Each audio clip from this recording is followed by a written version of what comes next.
Dhuuxiya halbowlaha dhiigayga raacdo adaan kugu dhadhabaya dhaban qurux wanaagay. Jaleecada dharaartan dhaayaha ku saaray jacayl dhuuxa gaadhiyo wadnahayga kugu dhigay.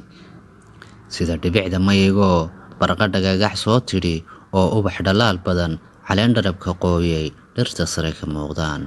Oo dhigil udgooniyo dhulka dooga soo baxay biyuhuna dhex jiifaan dhugashada kalgacalka leh goortaan ku dhowraba jacayl dhuuxa gaadhay dhamacaygu sishide.